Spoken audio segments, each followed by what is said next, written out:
নির্বাচনের পর প্রতিশোধ নিব, জামিনে এসে হুমকি। ভোট দিয়ে বিএনপি জামায়াতকে জবাব দিন, প্রধানমন্ত্রী শেখ হাসিনা। আওয়ামী লীগের সভাপতি প্রধানমন্ত্রী শেখ হাসিনা এদেশের জনগণের প্রতি নৌকায় ভোট দিয়ে বিএনপি জামায়াতকে জবাব দেওয়ার আহ্বান জানিয়েছেন।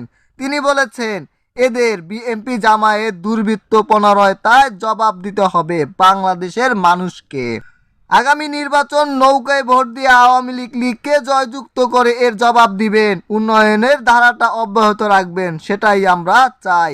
গাইবান্ধা, রাজশাহী জেলা ও মহানগর, টাঙ্গাইল, ব্রহ্মণবাড়িয়া, কুমিল্লা, উত্তর দক্ষিণ জেলা ও মহানগর এবং চট্টগ্রাম জেলার সম্বন্ধী উপজেলায় গতকাল বুধবার নির্বাচনী জনসভা এই আহ্বান জানান প্রধানমন্ত্রী শেখ হাসিনা। তিনি রাজধানীর তেজগাঁও ঢাকা জেলা আওয়ামী লীগের কার্যালয় থেকে জনসভায় ভার্চুয়ালি যুক্ত হন। দ্বাদশ জাতীয় সংসদ নির্বাচন বাংলাদেশের জন্য অত্যন্ত জরুরি মন্তব্য করেন প্রধানমন্ত্রী। নির্বাচন যার যার ভোট শান্তিমতো দিবেন, দেশটাকে আমাদের রক্ষা করতে হবে। মনে রাখতে হবে, নির্বাচনটা বাংলাদেশের মানুষের জন্য একান্তভাবেই জরুরি।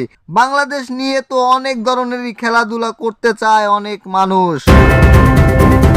নির্বাচনের পর প্রতিশোধ নিব, জামিনে এসে হুমকি। সরকার পতনের আন্দোলনের নাশকতার চেষ্টা মামলায় গ্রেফতার হওয়ার পর জামিন পেয়েছেন বগুড়ার সদর উপজেলা বক্ষলখালী ইউনিয়নের পরিষদ ইউপি চেয়ারম্যান মতিউর রহমান রাজা। কারাগার থেকে ছাড়া পাওয়ার পর নৌকার পক্ষে আয়োজিত এক জনসভায় নির্বাচনের পর স্বতন্ত্র প্রার্থীর উপর প্রতিশোধ নেওয়ার হুমকি দিয়েছেন তিনি। গত মঙ্গলবার সন্ধ্যায় তালতলী উপজেলায় তালতলী মাধ্যমিক বিদ্যালয়ের মাঠে নৌকার জনসভায় বক্তব্যে হুমকি দেন রাজা। এ সময় মঞ্চে আসনের সংসদ সদস্য ও নৌকার প্রার্থী দীনেন্দ্র দেবনাথ চন্দ্র উপস্থিত ছিলেন।